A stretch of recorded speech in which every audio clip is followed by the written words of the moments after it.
I'd like to talk to you about development of the fantasies of very, very dark people. They are very bitter and resentful to begin with.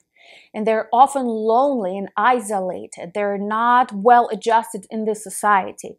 Women don't pick them. So they develop this anger towards women, towards society, towards their job, towards their boss, towards the world in general. And what they are seeking ultimately is revenge. We have so much evidence today, both empirical and scientific, that porn destroys your brain, your relationships, your life. For many, it becomes an addiction that demands more spice, demands more edge, that inevitably leads us to a very, very dark place. But how dark? Sound of Freedom is a sex trafficking movie based on a true story of a former government agent, Tim Ballard, who quit his job to devote his life to saving children from global sex trafficking. This movie was completed 5 years ago, but sat on the shelves of Walt Disney for 5 years until Angel Production fought for it, bought the rights, and released it just a few days ago on July 4th. My partner asked me what I wanted to do that day, and I said, let's go see the film.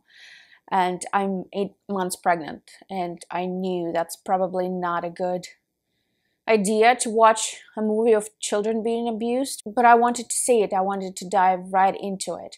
I thought we would show up at the theater and it would be no problems. Who would want to go to see such a heavy movie on July 4th? Well, guess what?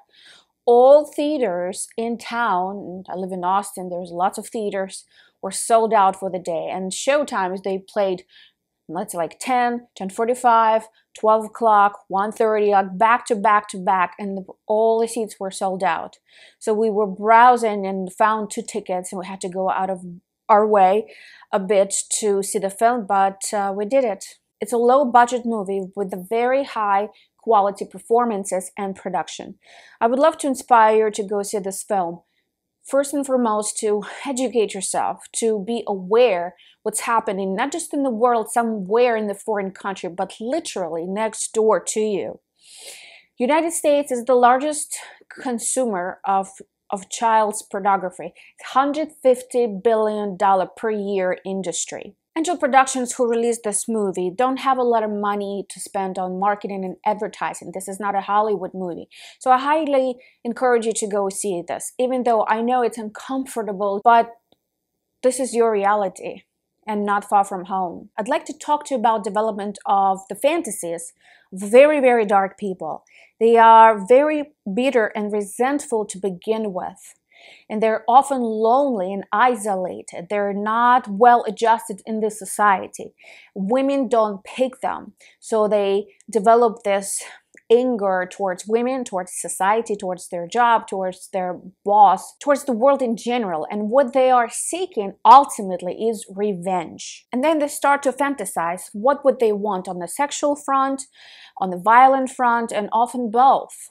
And their fantasies as they go become darker and darker and darker because they're constantly pursuing that novelty, that kick, that edge. It takes years sometimes to develop that darkness. It takes thousands of microsteps to get to the place what the movie explores, where the only way you can get aroused and get off is by watching little children get abused, sexually, violently get abused. There's nothing darker than that, to purposely, violently, sexually abuse the most innocent ones. Before the internet, people still did that. But with the widespread of such an easy access, the demand is more right now. So more children get trafficked and enslaved right now. Now, of course, what's important doesn't have to lead to that, because you have to be quite broken from the start, right?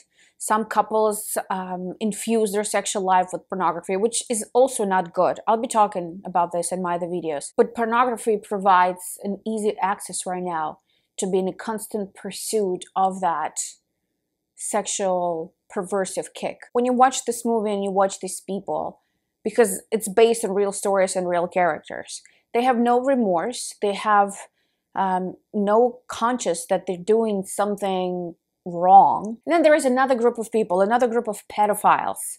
I will tell you a personal story. That's the closest I've Or at least I know I've come to a pedophile in my life. When I lived in New York, I had a girlfriend, and she was married to this man, and he was in prison. He was arrested by FBI, as she said, and put in prison because he was downloading children's pornography. She told me that they would have sex, but he never enjoyed it. And with time, it became less and less and less. And then he would have his own bedroom. And a few times she walked in on him masturbating to child's porn. And just like shown in this movie, there is a scene in the beginning of the film when they arrest this sexual predator in the United States, almost the same way she described how it went down. Although in the movie it's Homeland Security agents, she said it was FBI agent. They broke into the house and arrested him. And so he's been in jail, then he's been there for 8 years already.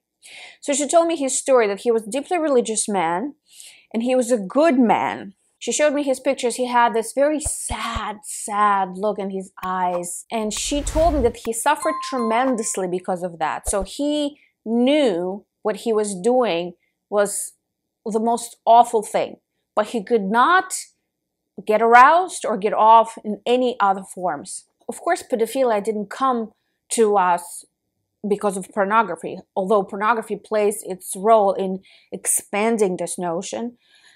It was always here with us. So where does this come from? Well, psychology right now assumes that because it sees a threat, that people who become pedophiles, they have something in common.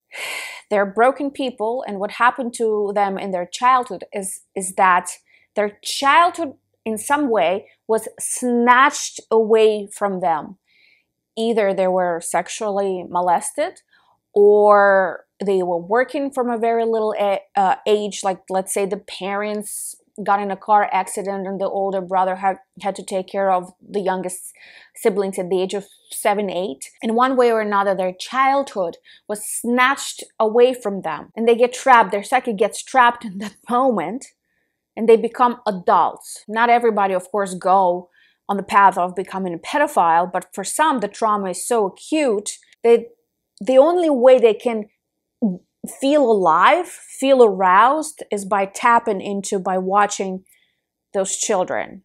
It's hard to explain. We don't know everything, but there is a pattern happening with pedophiles, which is very interesting. You can think of what arouses you. Think of taboos. Taboos are something you're not supposed to be doing. Therefore, whatever the desire that you have and you're not supposed to be doing, it's trapped there in your psyche, in your subconscious. So by thinking about that, it's like, oh, it's like you become alive. And you know, there's a difference when you become alive by being aroused the healthy way. It's a completely different feeling of just feeling alive, and then being aroused by those fantasies, by those dirty thoughts, those kinks. You get aroused, but you feel that it's like this heaviness in your body, completely heavy kind of arousal. It gets you an orgasm, but it's not really satisfying. That is why you actually want more and more of that, and it gets darker and darker and darker. Sound of music.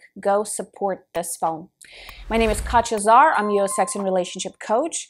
I'm here to increase your intimacy, to connect you, to connect to humans, so you don't have to go and watch pornography that takes you away from a true ecstasy that two people can create. I'll see you in my next video. Bye.